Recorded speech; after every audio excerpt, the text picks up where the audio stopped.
This is part 21 of a series entitled 9/11 Split Second. The first 20 versions were produced in the order of the discoveries as I made them. I started out initially looking at exactly what had happened at 9:03 a.m. at 9/11/2001.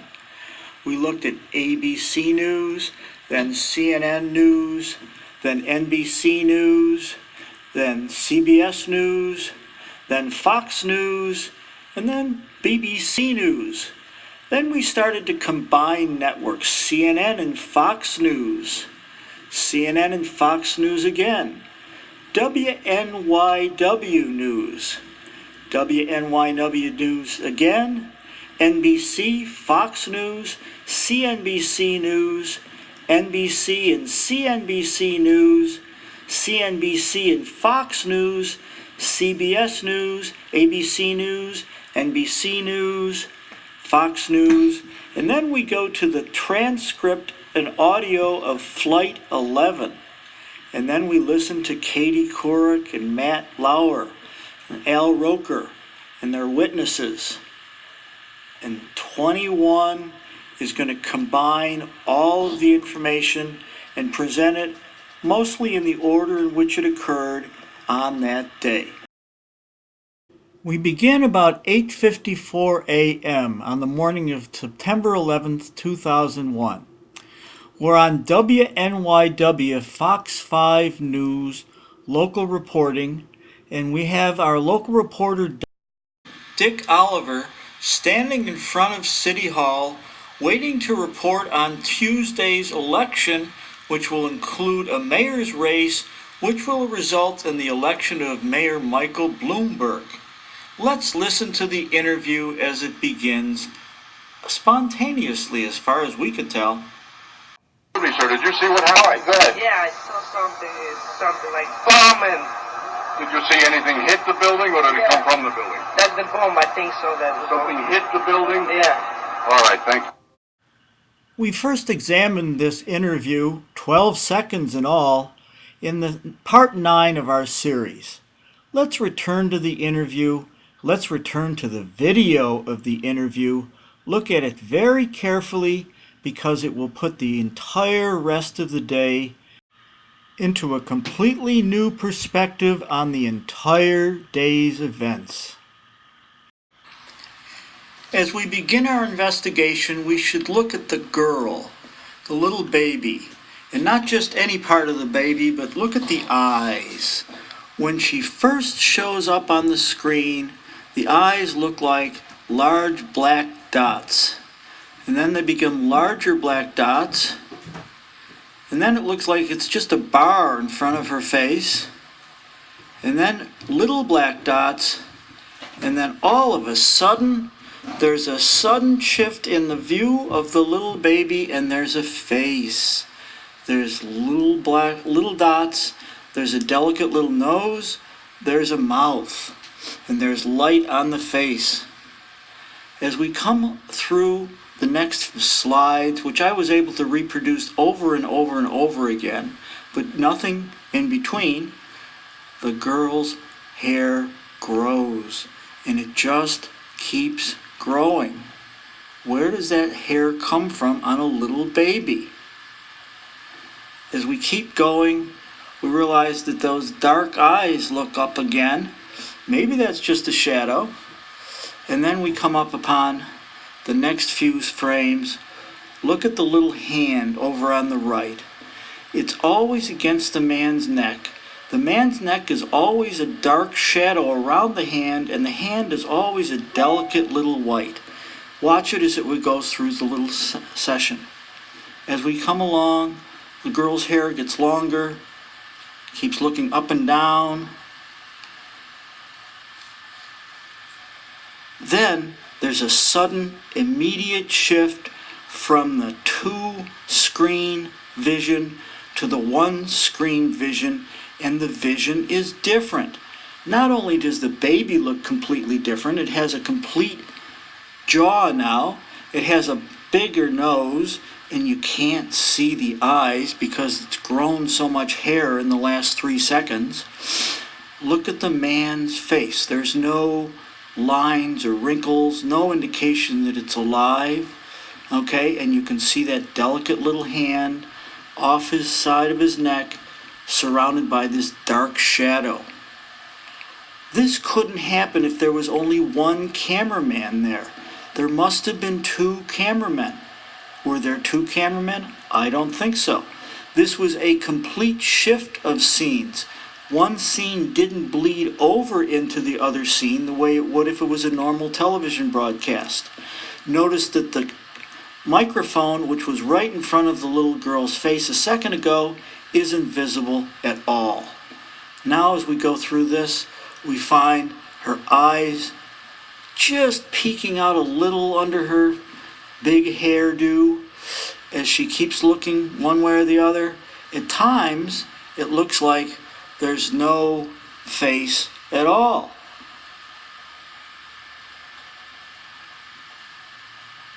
No face at all. Look at the microphone. On the microphone, on the left, the Fox News is visible, but on the right, it's not visible at all. Also, look at the line around the man's shoulder. That is not a shadow. That is a line drawn between the white of the man and the orange of the baby. Now let's go a little further. No face at all for the little girl. No face at all. And notice how the announcer's face comes into the interview. This is very unusual for a professional interviewer to get in the way of the camera like this. No face at all for the little girl, and there's more and more of the man's face next to her. And look at the microphone. All of a sudden the microphone is very clear, and then all of a sudden it got foggy, and then it got foggy again, and then all of a sudden it turns out to be very clear again. That's not how a real microphone would look, even if it was moved fast by the reporter. Now we have a clear microphone, a clear white hand inside a dark shadow on the man's neck, and we have the announcer protruding into the picture. As we move along, the announcer moves more into the picture. The baby still has no face, but the baby eventually turns toward the man, and the face starts to emerge, and there's little dots for eyes. And as she turns a little more, there's a delicate nose. It doesn't really look like a real nose, but it sort of looks like it maybe was drawn by somebody to look like a nose. And then in the background, there's somebody coming from the left in between the people. And we want to see what that looks like, because that person has a smaller head than anybody there.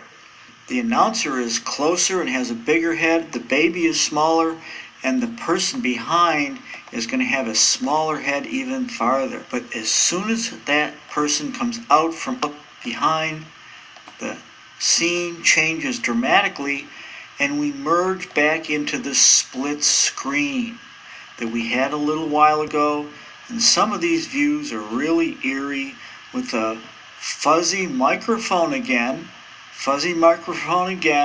and then a baby with no face under some really bright yellow hair.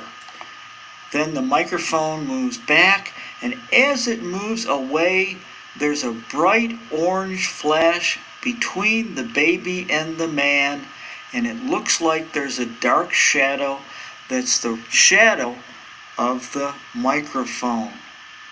The microphone comes into play, and the shadow goes down a little.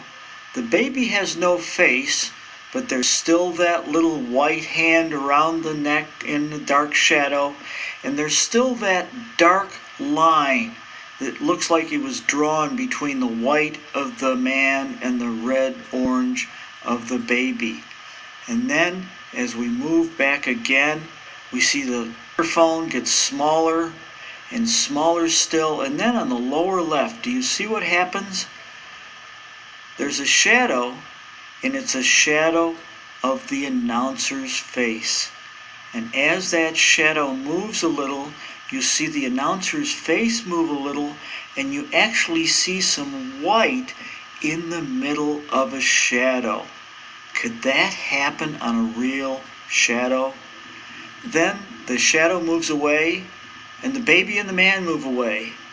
But the baby has no face, but has lots of hair. And then, all of a sudden, as it moves a little farther, the hair moves up, and there's little dots, big dots, for where the eyes were.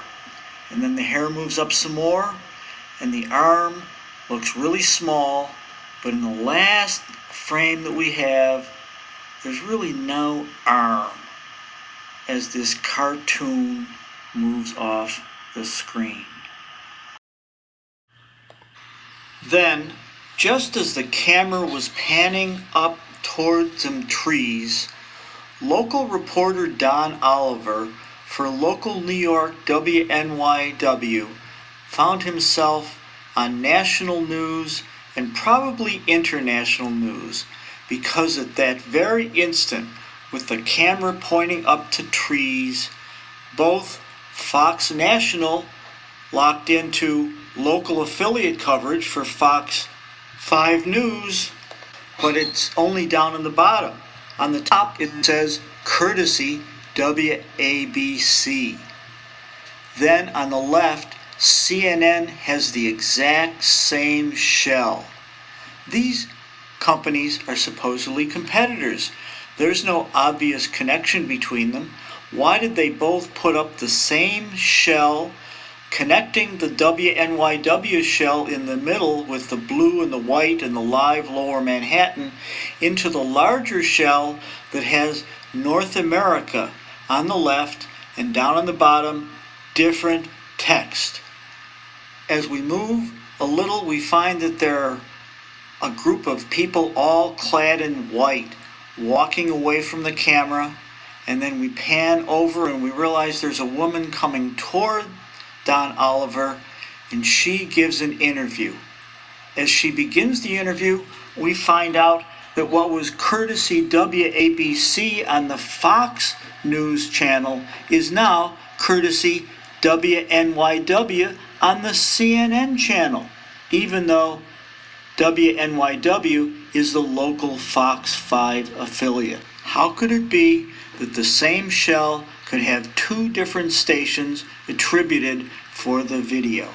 But now, let's listen to the witness give her quick interview. The national CNN reporter introduces their affiliate WNYW, although they misidentify it. Right now, we want to go to our affiliate NYW reporting on this as we speak. Little girl in his arms. Did you see what happened, sir? Did you see what happened? What happened? Well, I was in the past train, and there was a huge explosion sound. Everyone came out. A large section of the building is blown out, around like the 80th floor. Was it hit by something, or was it something inside? It was inside. Because it looked out, everything was coming out. All the windows were coming out, all the papers were What is on the sidewalk? I didn't see anything. Was there any people hurt, do you know? I just ran, and everyone in the past train just ran. I don't know if anyone was hurt, but I assume they were because the windows were all blown out. All right, thank you. Ollie, you would have to assume a very, very terrible situation if that indeed is the case, because I'm sure there were people up there in that World Trade Center. Now, we have lost, again, our transmitter is on top of the World Trade Center, so we apparently have consequently lost contact with Dick Oliver, but we are on the phone with an eyewitness. I analyzed the interview with the willing witness in the part 7 of this series, at a time when I still thought the witness was not only willing but alive.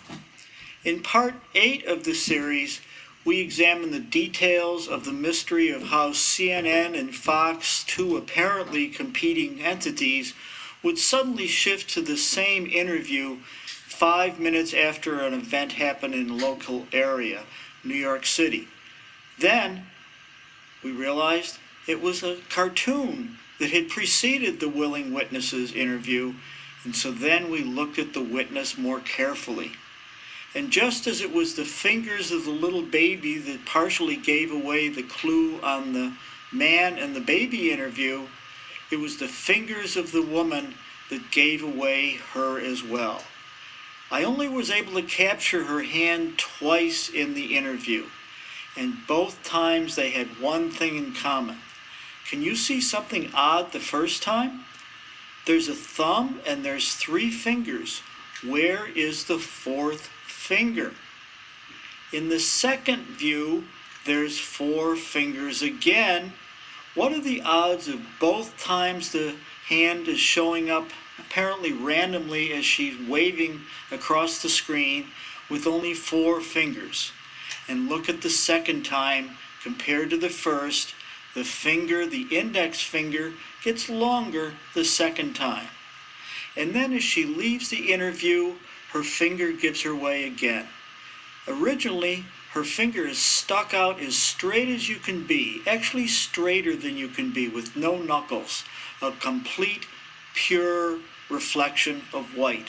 Then the angle of her finger changes a little, but notice the bracelet on her wrist. Then the finger goes away, and at the very end, so does her bracelet. But what gave away the girl was her finger, but what gave away the network was the interference that you heard at the end of the interview.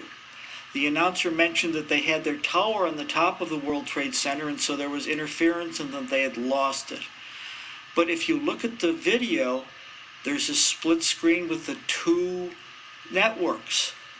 Both networks lost the right side, and both networks still had the left side. So the pan of the Twin Towers was still there. But on the right, it really doesn't look like interference.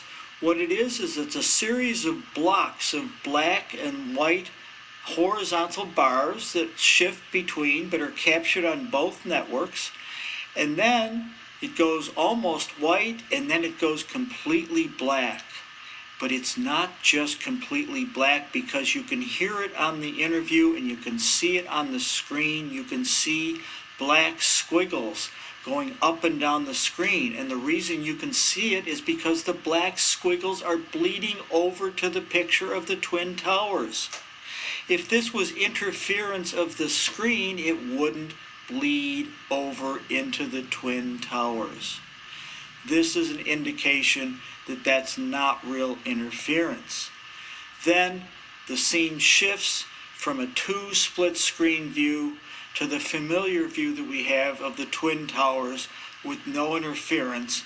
So it wasn't the whole station, it was just apparently this one interviewer in front of City Hall waiting for the mayor's election to occur, which never did that day because of the unexpected events that intervened. As we leave our reporter, our local reporter, it's hard not to notice his fingers. There they are, all 5 of them. 4 fingers, 1 thumb, all extended, pointing generally in the same direction, and all on the same side of the microphone. How is he holding the microphone? In part 2 of this series, we followed CNN right up until 9:02 a.m. on September 11th. And what luck! We still have the orange shell with North America on the left, covering now, courtesy WABC, an interview with live Copter 7 in the background and our eyewitness, Winston Mitchell. And 9 seconds before a dramatic event occurs, he goes to get a better view. We should have a better view too. Look at what happens within a course of a second. It goes from one view with live Copter 7 to another view of the World Trade Center that's very close, to a faraway view of the World Trade Center that looks pretty close to what we had a second ago, but no live Copter 7, but a different live.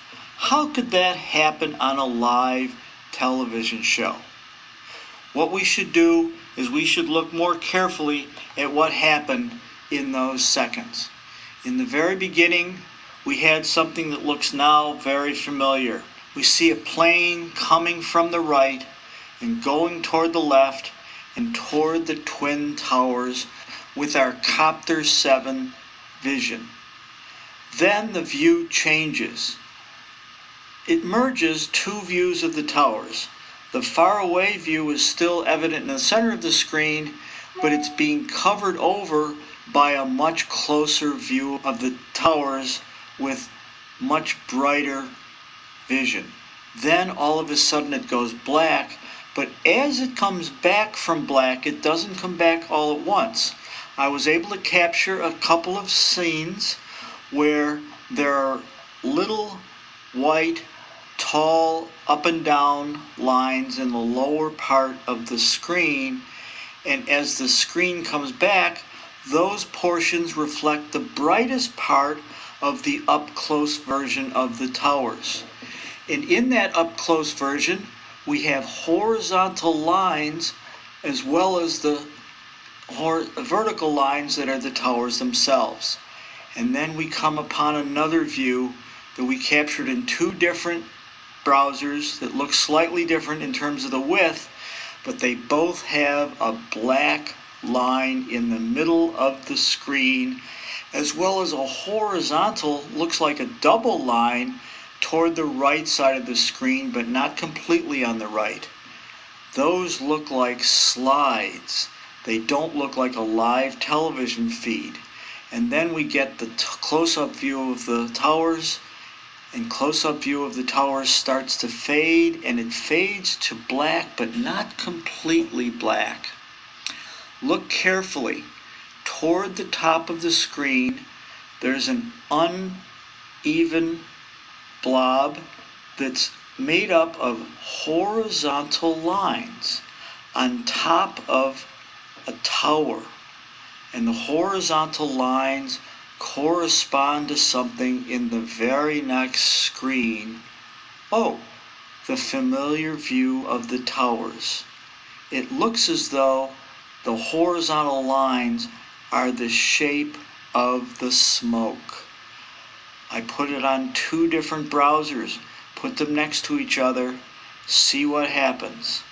We can flip it, and there is the tower with the smoke in the same place as the horizontal lines. That looks very unusual on a live television show. And it makes us wonder a little more about those horizontal and vertical lines in the middle of this scene as well. Is this live television, or are these visual screens? I began this entire series with part 1 that examined what showed up on ABC News morning show nationwide on September 11th at 9:02 a.m. It showed a very shocking scene that now looks very familiar to us. There's a different logo than we saw with CNN. There's no Newscopter 7 up on the upper left, but in the lower left we have ABC News, we have New York, and we have the time on the lower right. Then we see what looks like the shadow of a plane coming from the right and going toward the left and going behind the building, and then flames coming out from the left and rising up. There's none of the interference that we showed on CNN's view of ABC News at the very same time. This is surprising. But what happened 40 seconds later is more than surprising. We saw the same view of the towers, but we realized that we're looking from a helicopter, but now we see the strut from the helicopter on the lower right. And all of a sudden there's a little faint black line in the middle of the screen. We can see the black hole in the side of the World Trade Center, and it actually shows up above and below this little faint black line. As the black line gets larger, we notice what's happening on both sides of the line.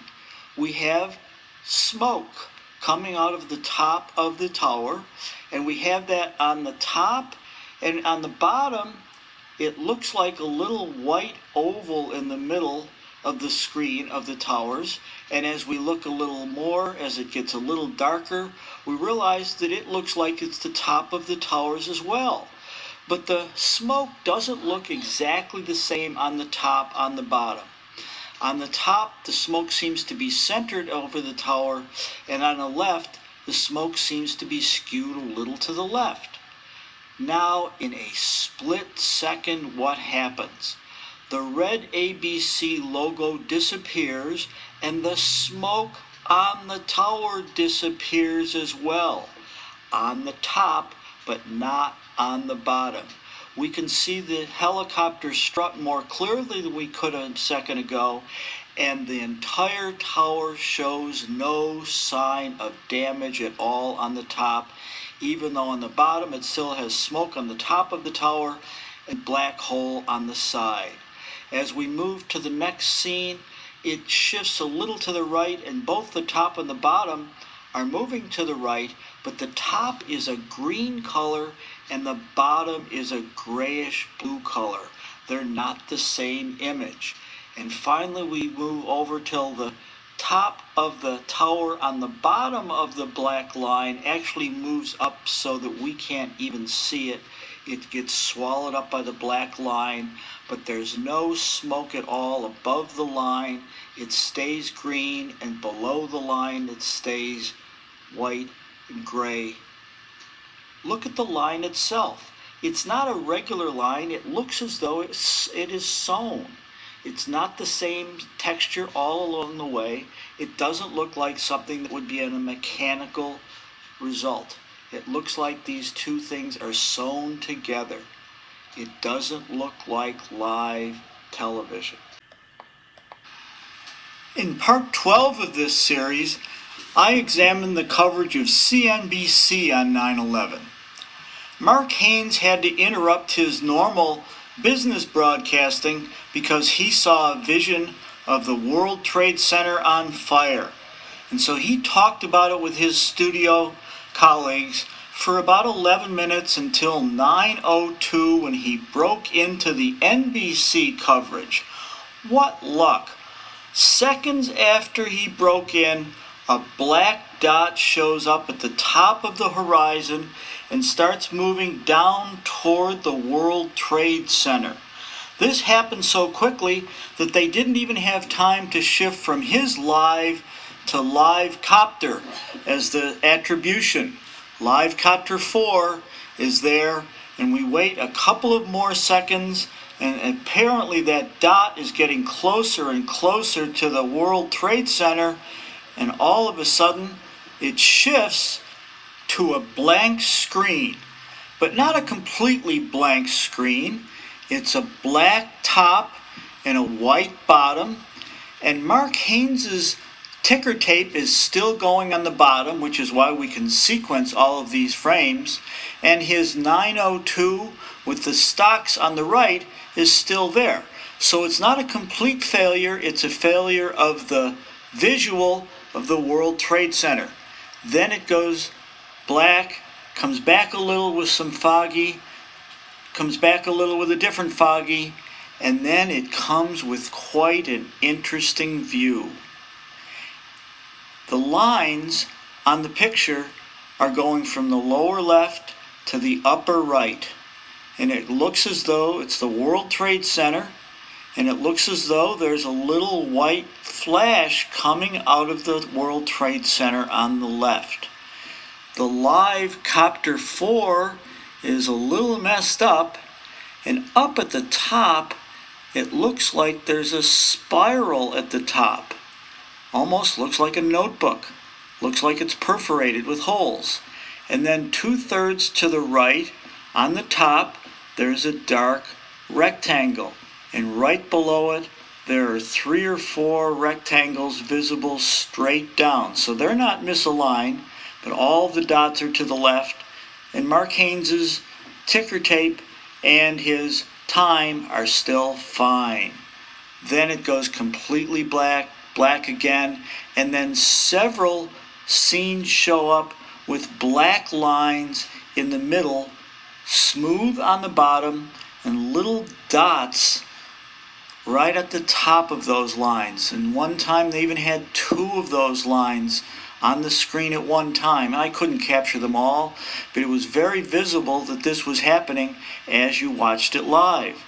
Then the last one of those screens looks almost like a zipper, and all of the dots, insofar as there are any, are below the zipper at this point. Then we get to another strange view. This time we have widely spaced lines of dots going from the lower right to the upper left. They're not completely in order, symmetrical all along the lines of dots, but they are parallel to each other. On the right, there's a block with a horizontal line going a little, and then a very vertical line separating out a grayish set of angles going from lower left to upper right, and on the right, to a maroon red set of lines going lower left, upper right. But the dots on the main screen are going lower right to upper left, and in the middle it looks like what's going to be a very familiar picture, but it looks like there's a break halfway through the top of that dark center, and it looks like there's a break right at the below that dark part of the center. What do you think that looks like? The screen turns dark, but notice that horizontal bar on the right is still there, and those lines are still going up to the right.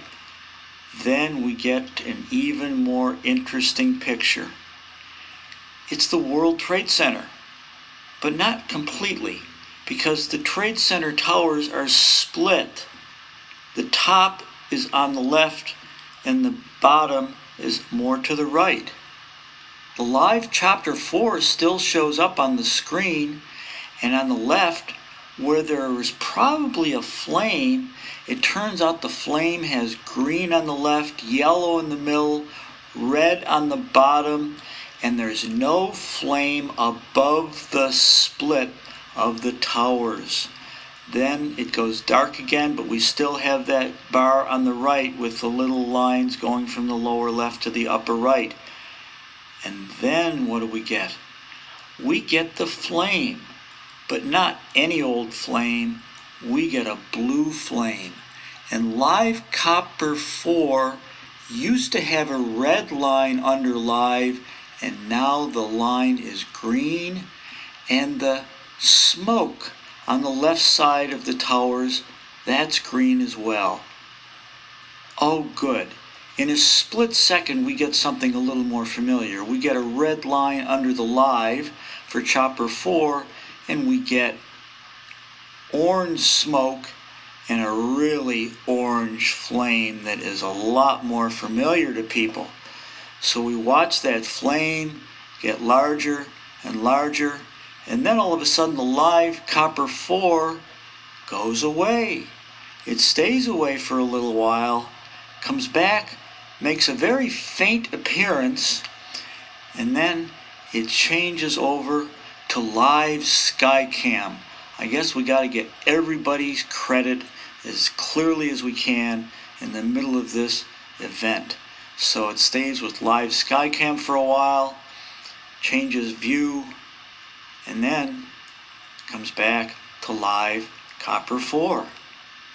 But look what happens after we go from Live Copper 4 and then back to Mark Haynes's Live, as he does a rebroadcast of the scene that we saw in the beginning, with the dot coming toward the World Trade Center, getting closer to the World Trader, closer, closer.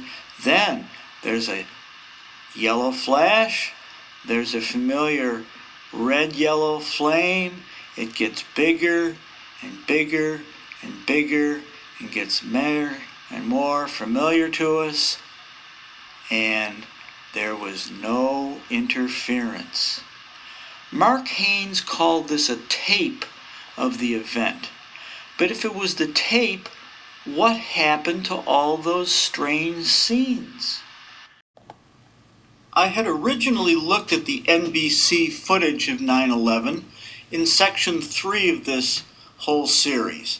I was using information that I thought was neutral and objective, and I was curious about what I had seen on television that day.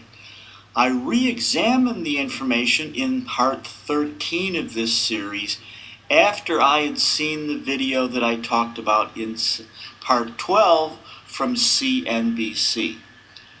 The original footage from NBC was from the Internet Archive, where most of the footage from this series comes from. I was looking for a source that had good quality video from an apparently neutral, objective source. I found the Mark Haynes CNBC video almost by accident because it was broadcast as part of a retrospective at the time of Mark Haynes' death. So it was not part of the Internet Archive as far as I knew.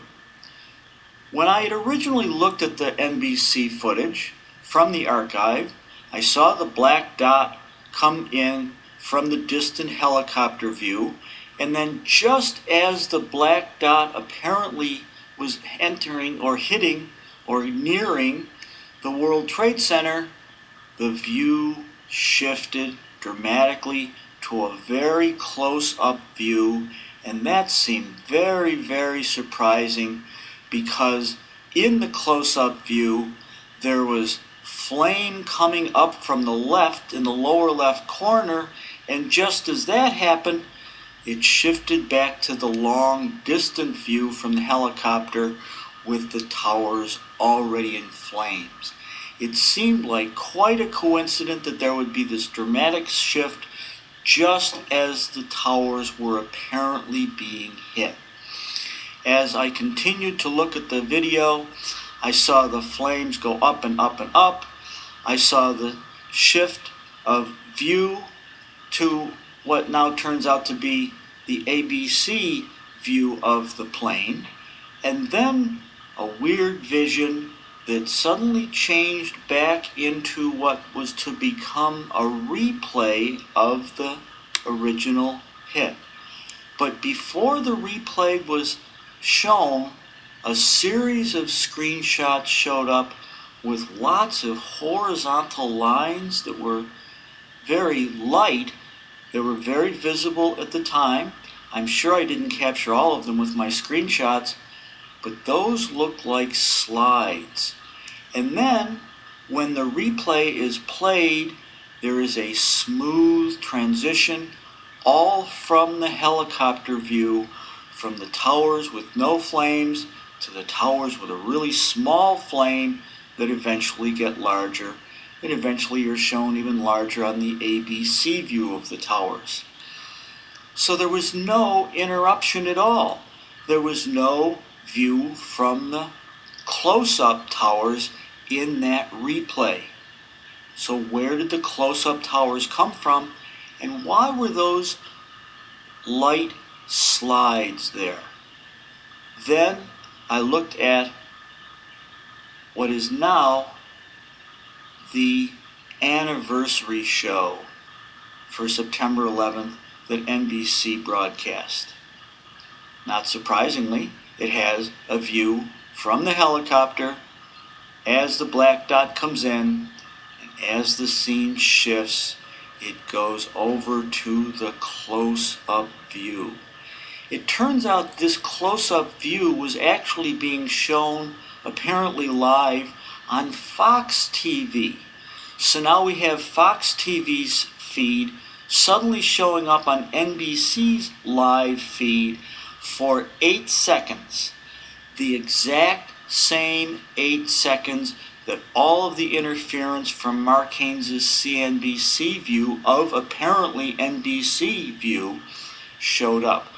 None of the white and black lines, none of the flames that were red and green and purple and blue, none of the crazy lines that were going up to the left and down to the right.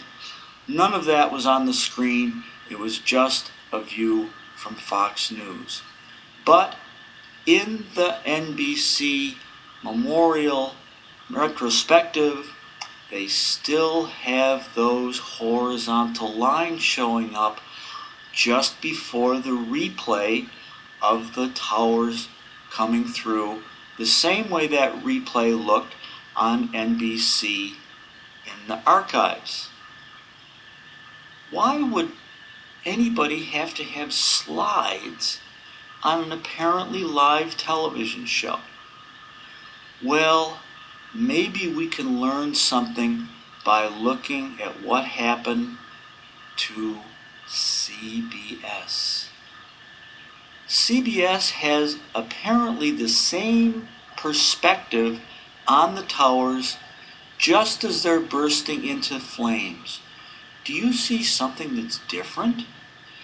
It was brown on NBC and it was all blue on CBS.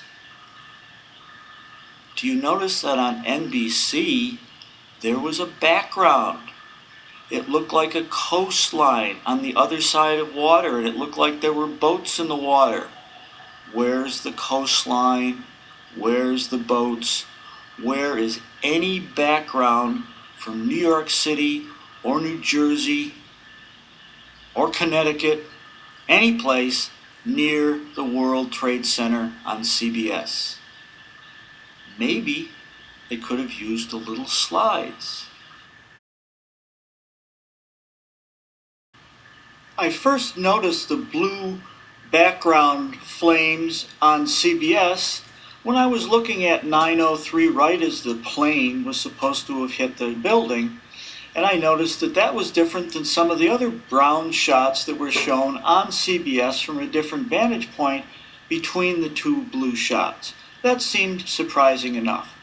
But then I realized that CBS's special report had begun on 8:52 a.m., and so I was able to see what CBS was showing right about 9 o'clock, and I looked at that in part 15 of this series.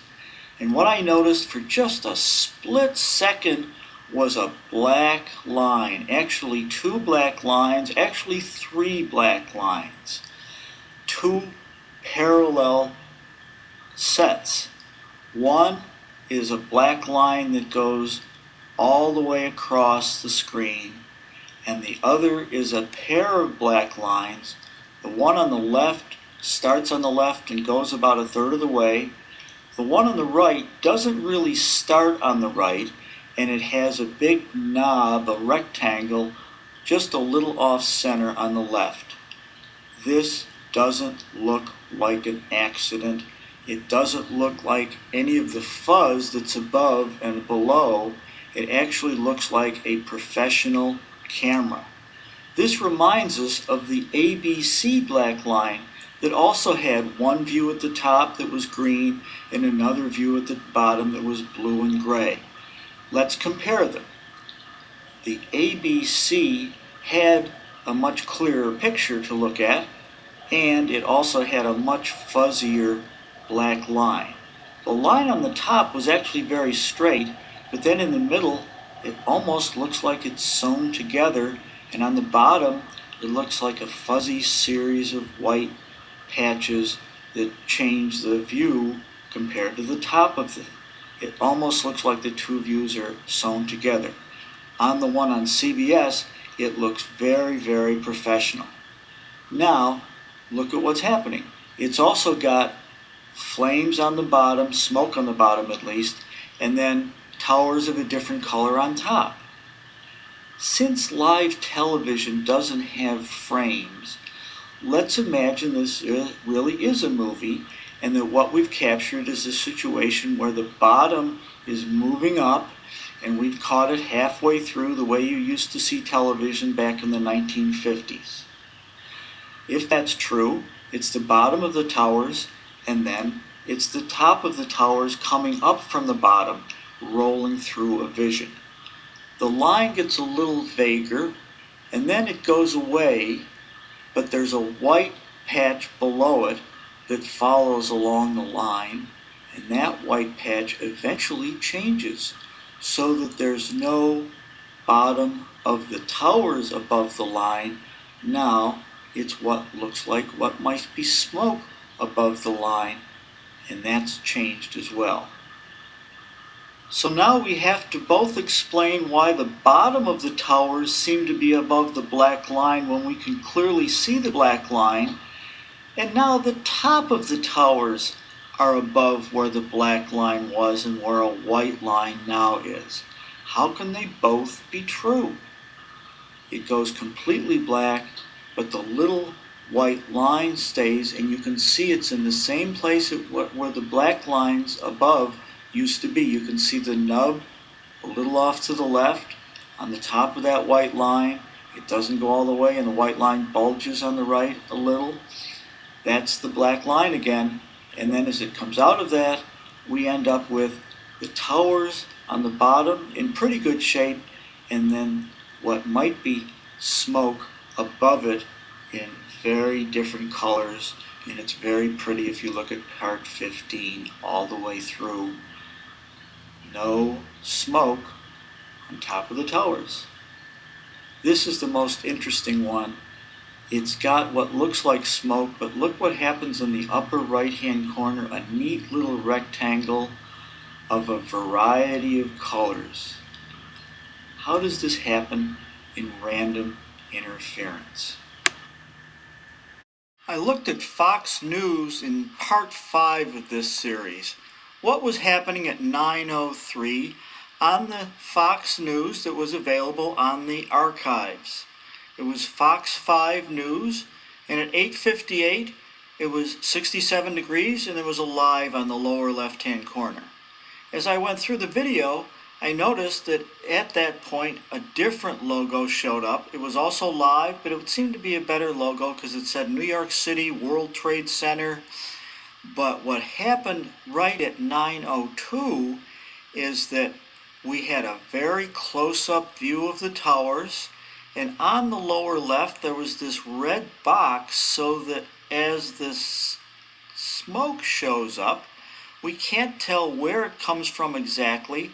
It gets bigger very quickly, and what was surprising that I noticed on the video was right after this flame comes up, 2 seconds later, the scene shifts to a faraway view right at 9:03. And then we shift to a faraway view at 9:03, and by 9:05 we are back to our original live logo, Fox 5 News. That seems surprising that that logo would cover up what looked like flames and then go away, and that the flames themselves close up would only be on the screen for a couple of seconds. And then in part 10, I looked at what happened at WNYW News at 9:03. It had a different view of the towers. It looked like it was Good Day, 9:02, Fox 5. Looks like it was still 67 degrees. It has High 5, that's what their copter's called. It was live. And today it was mostly sunny and comfortably warm. And look at the right. There's this little black dot off to the right next to the logo. As we move in, it looks like it's an airplane nose. And yes, it looks like it's an actual airplane going right in behind the World Trade Towers. But look at that, right a split second later, it looks like that same nose of what looked like a plane is coming out the other side of the towers. According to the official view, the plane's embedded in the towers. The next view, we see there's a little more distance between the dot between the towers and the side of the towers. It looks like there's a little smoke coming out of the back of the towers, and it looks like there's something white coming out of the left of the towers behind the dot. It gets a little bigger, and then all of a sudden there's a line showing up right on the same place on the screen that it showed up during our NBC coverage. And there's a straight line that's black and white across that can be seen through the smoke, And underneath it, there's another line that's got shorter little black and white things, but they're completely flat across the line. And there's wavy interference below that line, but not above it. Then a split second later, the scene goes black, but not everything. We still have live, we still have high five, we still have good day, we still have sunny, comfortably warm. So the studio overlay is there, but the vision is blocked. And what happens after that, it looks like there's flames coming out from the left and more smoke coming out from the right, and we don't see any more nose. But that was what was on local television. This up front view close to the towers is what was on during that same 2 seconds in national view. This is the same close-up view that was also showing up on NBC in the 8 seconds that CNBC had been showing some lines and weird dots and green smoke, and instead they got the distant view. But let's look again at just the coloration, because it's mostly sunny and comfortably warm, and before the plane hits the tower and even after the little nose comes out, it seems to be about the same color. Then it goes black and the whole scene gets darker as we have that dark smoke and flame coming out the left. This is the same thing that happened on national news with the up-close version. The up-close version was light, and then as soon as the smoke came up, the entire screen got darker. How does flames make things look darker unless the flames themselves are the result of overlays? But by 9:04, WNYW is black to our familiar split screen that we saw back with our reporter on the scene, on the street, with our interview. This time, the smoke to the left is actually on the right-hand screen, the part that we saw on the left-hand screen during our interview, and on the left we have another weird view of the towers. And as we look at that little slideshow of videos on the left-hand side of weird colorations, look at what's on the bottom. Traffic regulations, alternate side of the street parking. Is this the sort of breaking news that an event that's already 20 minutes old deserves? All that showed up on the underlying was the sunny prediction for today, the fact that yesterday's Yankee-Boston Red Sox game was rained out in New York City, and the fact that New York and Denver had played a football game on Monday night. There was nothing about today's mayoral election. Isn't that why our reporter was standing in front of City Hall waiting to interview somebody? Not necessarily a witness, and certainly not necessarily a cartoon witness. But the Fox 5 video with the plane's nose sticking out from beyond the World Trade Center was not just shown locally in New York on Fox 5 News at 9:02 a.m. It was also shown at 6:02 a.m. on Fox 11 News in Los Angeles.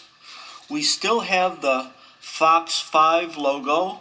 We still have the Copter 5. We still have the live up on the left. But then we have breaking news, courtesy WNYW, and live plane crashes into World Trade Center, Fox 11, overlaying that. It's showing live in Los Angeles at 6:02. At the same time, it was showing live in New York at 9:02. Why doesn't it show up on the Fox 5 video that the Internet Archive has? After I had been examining what had happened on all the networks at 9:02 on 9/11, I decided to find out what happened to the networks at 9/11 on 9/11. And fortunately, two good standbys published the same live vision. 9/11 on CNBC and Fox News have the same show. Let's look at it on CNBC. We can see it really quickly. Takes about a second. Oh, gee, look at it. Looks like a bird. I'm not sure how many birds fly above the World Trade Center, but we can check that out. We can look at it more slowly. It starts out as a little white ball right on the left of the screen and moves across the screen, obviously very quickly, right above the live view. And as it moves above the live view, we see something very interesting. We see what looks like a white bullet. That's what we'll call it, the little white bullet, and then a little black on the top of that white bullet. As we move along, it looks more like a white bullet, and those black lines look more like wings, don't they?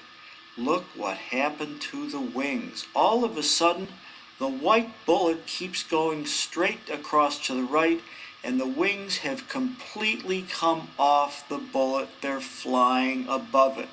What kind of bird is this? It makes it a little ways across the screen. The wings going their way and the bullet going their way, and eventually they come back and they connect. As we look after they come out of the shadows, we notice it looked like a bird originally, but it's still the same little white bullet with a thing that's black that now looks more like wings.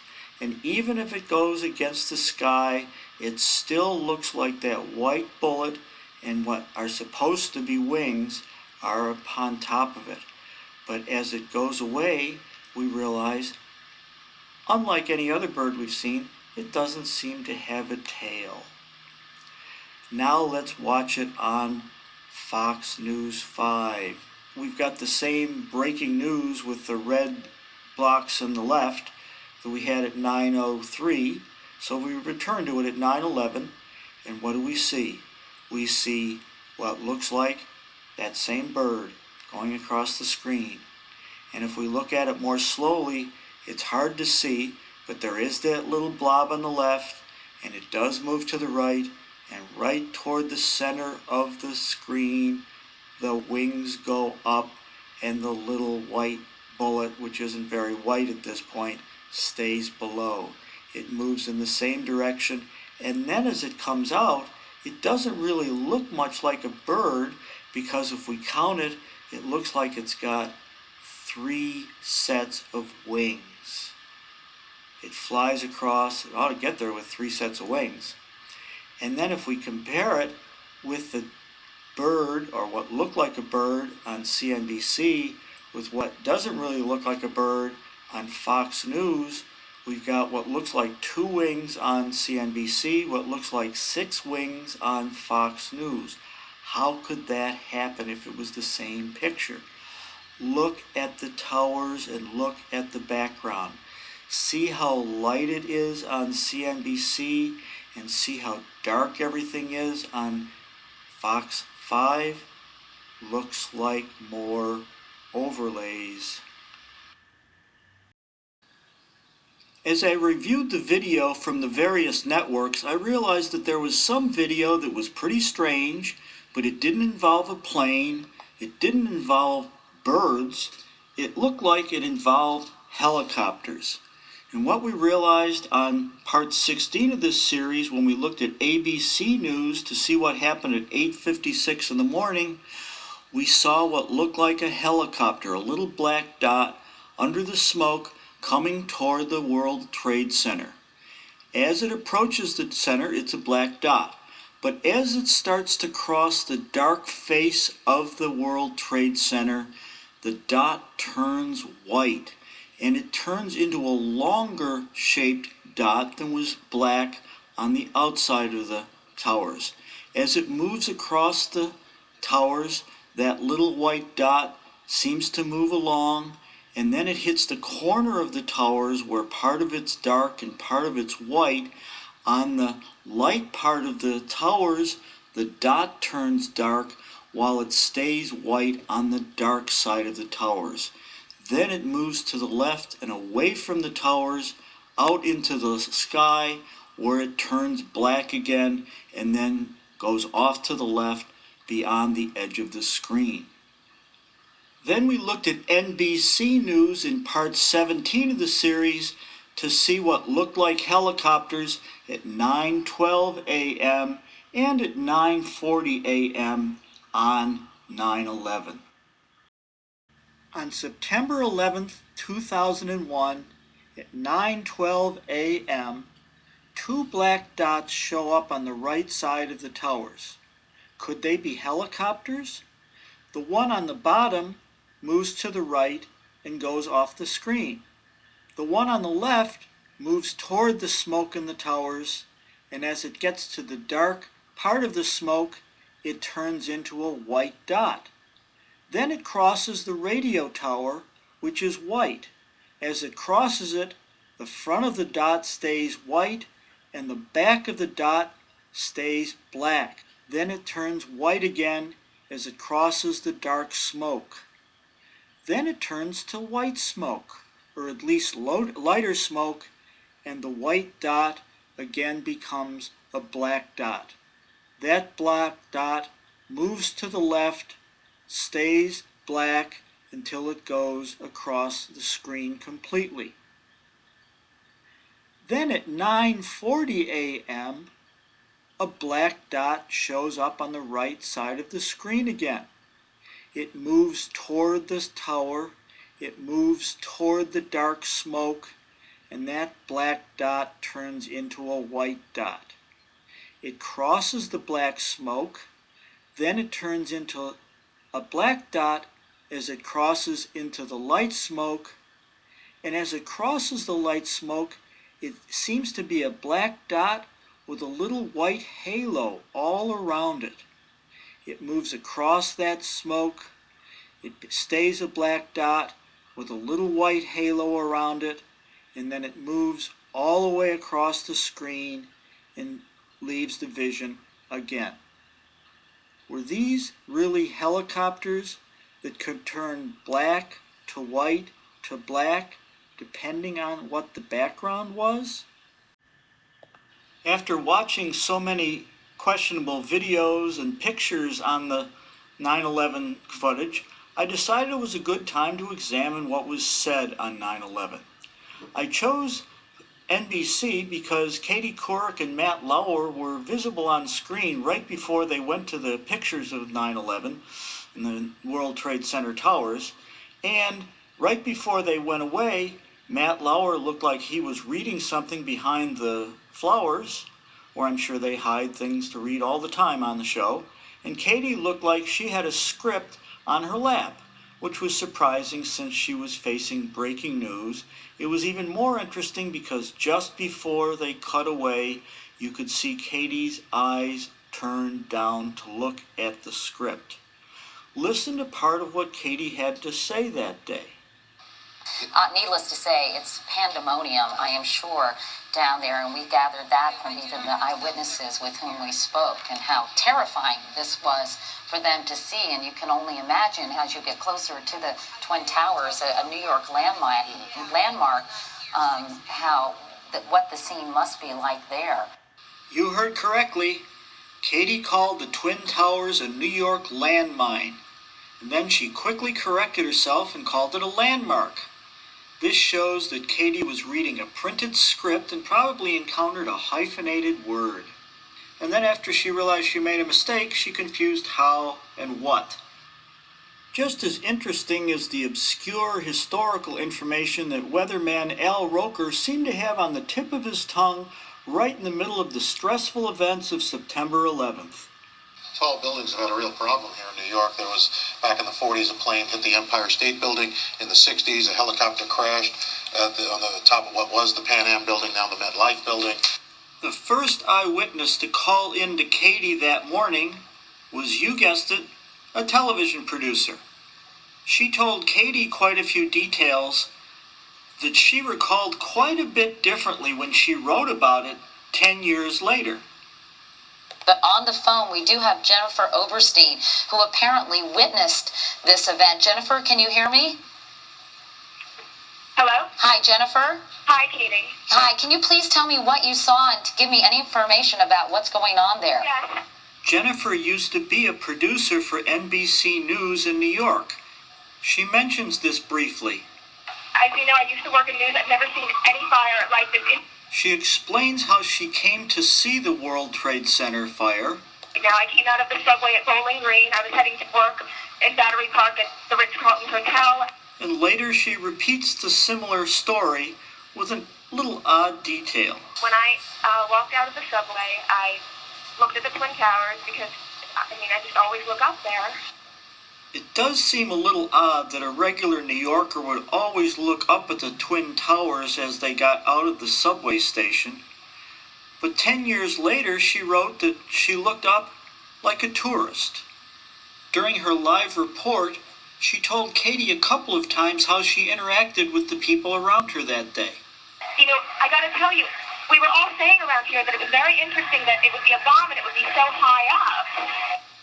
And a little later on, she also said, And I looked around at people, we were all horrified. but compared to all this supposed discussion with her passerby neighbors on the day of the event, 10 years later she wrote, I looked around, but people just kept walking. It was as if nothing unusual had happened. But even her own recollection of what she saw herself that day changed quite a bit when she recalled it 10 years later. On September 11th, she told Matt Lauer, I'm right now, I see major fire. I definitely see fire. 10 years later, she wrote, I could see debris falling, but there was no longer a fire visible. Which version of events should we believe today? Katie had another interview with an NBC News producer who was not only an eyewitness, but had some really remarkable viewing abilities. And also another eyewitness, Elliot Walker, who is actually a producer here on the Today Show. Elliot, can you hear me? Yes, hi, Katie. Hi, Elliot. Tell me where you are and what you saw. Well, I live in this area. I've returned to my apartment, but I was walking down the sidewalk, delivering my young daughter to school, and we heard a very loud sound, the kind of sound you hear when a plane is going fast past you. Followed by an enormous crash and an immediate explosion. I don't think we could feel shockwaves, but we sort of felt like we did. And we were in a position where we could see the Trade Center almost immediately between the other buildings. And an enormous fireball that must have been 300 feet across was visible immediately. Just more dumb luck. They were in a position where they could see the Trade Center almost immediately between the buildings. Why the in the middle of a live eyewitness report? A few seconds later, our eyewitness shows that she can not only see really well, but she can see really well from a place that she's not even present in anymore. Now, from where I was on the street a moment ago, you can in fact see smoke leaving the building on 3 sides. It seems to be coming out on at least 4 or 5 floors. Our eyewitness is back at home. How does she know what you can in fact see from where she was on the street a few minutes ago? Now let's listen to another television producer describe her morning to Matt Lauer. I want to go now out to Jane Daranowski, who I understand is a television producer here in New York. Jane, can you hear me? Yes, I can hear you. I'm down here near the World Trade Center. I was walking down 6th Avenue this morning at 8:42 a.m. A group of us saw a plane veer through the buildings. Then we saw a huge cloud of smoke, and then fire came out of one of the towers. At 8:42 a.m.? Who looks at their watch in the middle of a terrifying incident? It was the Today Show, but was it a live event? Or was it just a show? Twin Towers, a New York landmark, how... In part 19 of this series, we finally got to find out what apparently happened to Flight 11 on 9/11 because there was a tape recording of a conversation between people on the plane and people on the ground. It was presented to the commission that investigated 9/11. This is an analysis of the only recording from 9/11 that was played in a public session of the commission investigating 9/11, chaired by former New Jersey Governor Keene. The transcript was originally private and confidential because it provided sensitive security information. In the back, the cockpit's not answering. Somebody's stabbed in business class. And I think there's mates that we can't breathe. I don't know. I think we're getting hijacked. Which flight is 12? Flight 12. It's hard to hear from the tape, but the transcript makes it clear that two people said simultaneously, Flight 12. One was from the flight, and the other was from the reservation center. This is interesting for a number of reasons. First, the reservation center is nestled outside of Raleigh, North Carolina. There are about a dozen employees there, and the first person to talk is one of the women at that site. It's clear that both of them had said Flight 12 twice, or else how could they have said it simultaneously on the tape? So this isn't the beginning of the actual conversation. Second, Flight 12 is American Airlines from Los Angeles to Boston. This call takes place at 8:19 a.m. in the morning on the East Coast. It would be 5:19 a.m. on the West Coast, very early for a flight to be leaving Los Angeles, something that a reservation center would notice. But now that you've been told about stabbing in business class, mace, and I think we're getting hijacked, what's the first question you would ask? And what seat are you in? Ma'am, are you there? Yes. What seat are you in? Ma'am, what seat are you in? We just left Boston. We're up in the air. We're supposed to go to LA, and the cockpit's not answering their phone. Okay, but what seat are you sitting in? What's the number of your seat? Okay, I'm in my jump seat right now. Okay. At 3R. Okay, you're the flight attendant? I'm sorry, did you say you're the flight attendant? The two reservation attendants spend almost a half a minute asking, what seat are you in?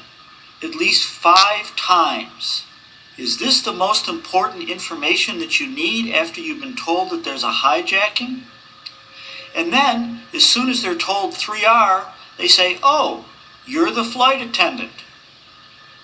This is interesting because the tape begins by saying, I'm the number 3 in back. So at least the woman who said Flight 12 should already know that she's the flight attendant. Now that you've finally found out what seat she's in and discovered that she's the flight attendant, what's the next question that you ask about an apparent hijacking? Hello? Yes, hello? What is your name? You're going to have to speak up. I can't hear you. Sure. What is your name? Okay, my name is Betty Ong. I'm number 3 on Flight 11. Okay. After they identified the flight attendant on seat 3R, they say, what is your name? Then Betty Ong gives her name and says she's on Flight 11, and the reservation attendant doesn't seem to notice the difference from Flight 11 to Flight 12 that his colleague had just said in unison with Betty Ong. And the cockpit is not answering their phone. And there's somebody stabbed in business class, and we can't breathe in business class. Somebody's got mace or something. Then Betty mentions the same 3 items that she started this tape off with, about the cockpit not answering, a stabbing in business class, and mace or something. What's the next question that the reservation specialist asks her? Can you describe the person that you said someone is what in business class? He asked her to describe the person in business class that might have been stabbed. I'm sitting in the back. Somebody's coming back from business. If you can hold on for 1 second, they're coming back.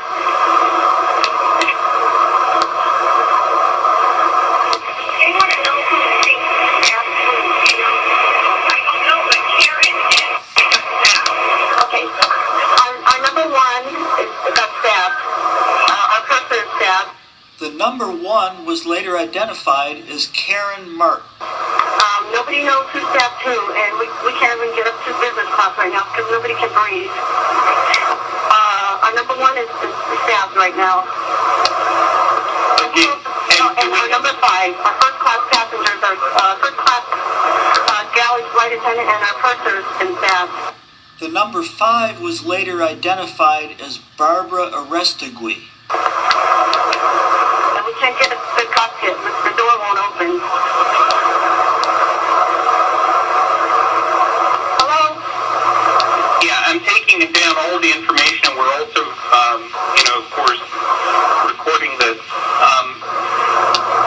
At this point, this is operations. What flight number are we talking about? Flight 12. Flight 12. Okay, so we're on flight 11 right now. This is flight 11. It's flight 11. I'm sorry, Nidhi. Boston to Los Angeles. Yes. Now a third member of the Raleigh team comes into the conversation, asks what flight it is, and it's identified again as Flight 12. Then Betty calmly says, "This is Flight 11. We're on Flight 11 right now." Sounds like it's a little exercise. It doesn't sound like a live hijacking. Our number 1 has been stabbed, and our 5 has been stabbed.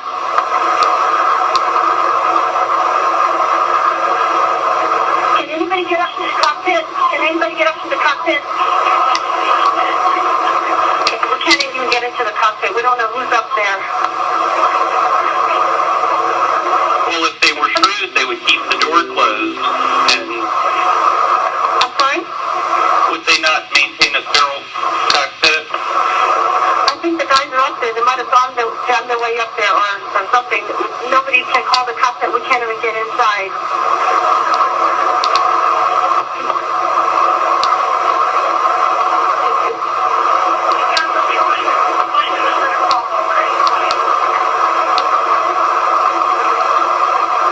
Is anybody still there? Yes, we're still here. Okay. I'm staying on the line as well. Okay. Hi, who is calling reservations? Is this one of the flight attendants or who? Who are you, hon? She gave her name as Betty Ong. Betty, I'm number 3. I'm number 3 on this flight. You're number 3 on the flight? Yes. And this is flight 11? From where to where? 11. Have you guys called anyone else? No. Somebody's calling medical and we can't get them stopped. Now that the third reservations official figured out who was calling, what her name was, what her seat was, and asked whether she's called anyone else, the tape automatically shuts off after 4 minutes. And now another tape recording of another conversation begins on the official tape.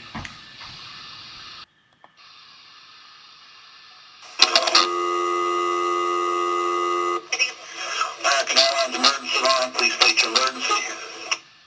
This call is received in Fort Worth, Texas, at a vast American Airlines center. It has lots of people, it has lots of computers, but it's not called the American Airlines Emergency Center. It's called the American Airlines System Operations Control Flight Dispatch Office. It houses the command center for one of the world's largest airlines. But it also contains the Airline Flight Dispatcher Training Center, and it's a leading industry leader in airline dispatcher and operational control center training. In other words, it makes tapes of operational facility directors. Let's listen to the tape of this conversation. Hey, this is Nidhi, American Airlines Valley. I'm monitoring a call in which Flight 11, the flight attendant is advising our reps that the pilot, everyone's been stabbed. Flight 11? Yep. We can't get into the cockpit is what I'm hearing. Who's this I'm talking to? Excuse me, this is Nidhi, American Airlines at the Raleigh Reservation Center. I'm the operations specialist on duty. Nydia was the third reservation specialist in our Raleigh conversation with Betty Ong, and now she's identified herself twice as Nydia from the reservations office in Raleigh. She appeared before the Keene Commission as the only witness to this conversation, but just giving her first name to Fort Worth American Airlines Emergency Center didn't seem to be enough. I'm sorry, what was your name again? Lydia Lydia. And what's your last name? Gonzalez, Goncalez. Reservations. Okay. I'm a flight attendant on the line with one of our agents. Okay. And she's calling now. To reservation. I can go around the line and ask the flight attendant questions. Okay. I'm assuming they've declared an emergency. Let me get ATC on here. Stand by. So the man on the American Airlines emergency line asks her to state her emergency and then assumes that she's declared an emergency. Now he's calling ATC Air Traffic Control. Got any contact with anybody? Just go on with security, okay, Betty? You're doing a great job. Just stay calm, okay? We are, absolutely. On the tape, Nydia says, "Okay, Betty, you're doing a great job. Just stay calm, okay?" "You are, absolutely." At the committee hearing, Nydia testified that Betty Ong acted in a very calm, professional, and poised demeanor. But on October 15th, 2001, the Wall Street Journal said that the reservation supervisor explained that an airborne flight attendant hysterical with fear was on the phone. And in the background, they could hear the flight attendant shrieking and gasping for air. That's not what Betty Ong sounded like, and that's not what Nydia reported on the tape and testified to before the commission. I wonder where the Wall Street Journal got that idea. Okay, we're contacting the flight crew now. We're also contacting ATC. Okay. It seems like the passengers in the coach might not be aware of what's going on right now. With all we've heard on the tape so far, it seems pretty odd that Nydia Gonzalez would say, "It seems like the passengers in coach might not be aware of what's going on right now." But when we compare the tape that was played before the committee and the transcript of what the tape says, there was something left out. Right after she says, "Okay," Craig Marcus says, "Anything else from this flight attendant?" And Nydia says, "So far, what I've got is the number 5 flight attendant has been stabbed, but she seems to be breathing. The number 1 seems to be stabbed pretty badly and she's lying down on the floor. They don't know whether she's conscious or not. The other flight attendants are in the back. And that's as far as I know." Then she says, "It seems like the passengers in coach might not be aware of what's going on right now." It sounds even stranger when you leave the entire transcript in. Maybe that's why they left out that part on the tape played before the committee. Passengers were from first class. Okay, hold on. Hey, Betty, do you know any information as far as the gentlemen that are in the cockpit with the pilots? Were they from first class? They were sitting in 2A and B.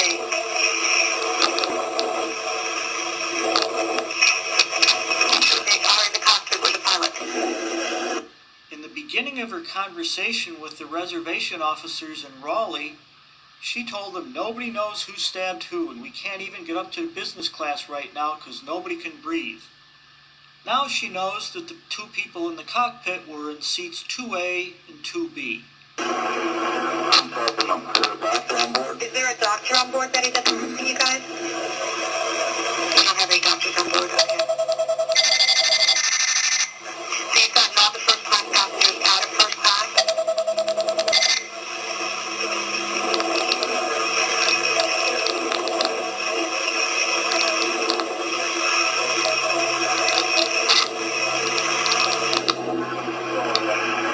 Have they taken everyone out of first class? Yeah, she's just saying that they're in coach. What's going on, honey?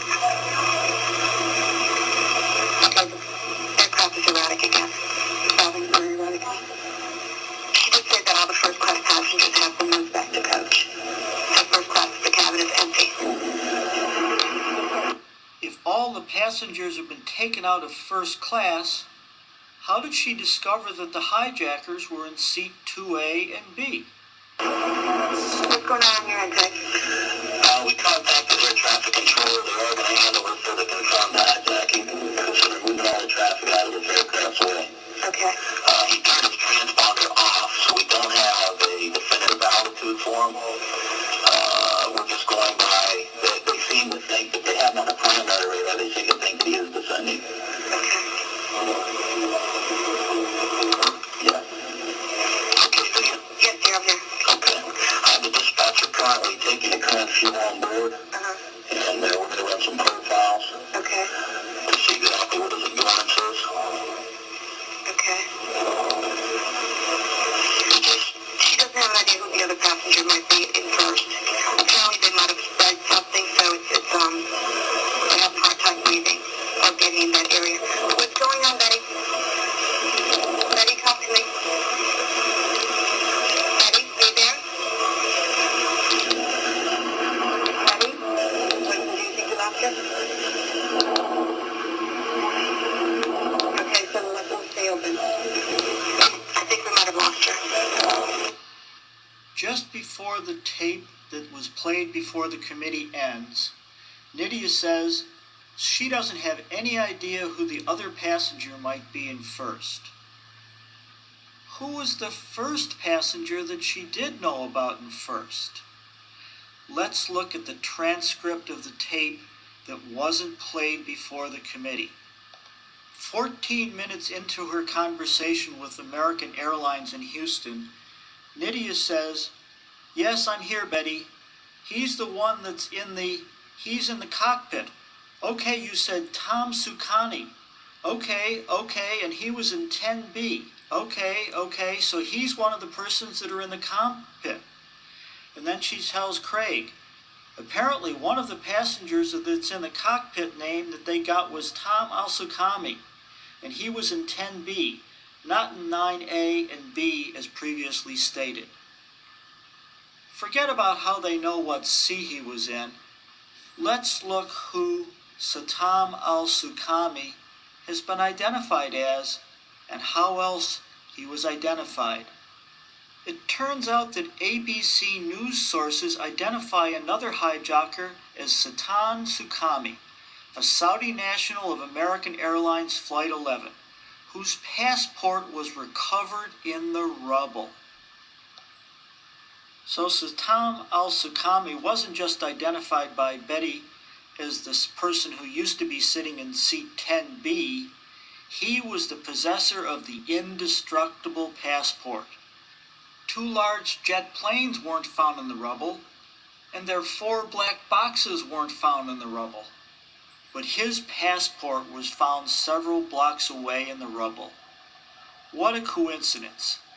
The owner of the indestructible passport was the only hijacker identified by name during this taped conversation. Was this eliminated just for time considerations, as Governor Keene indicated during the hearing?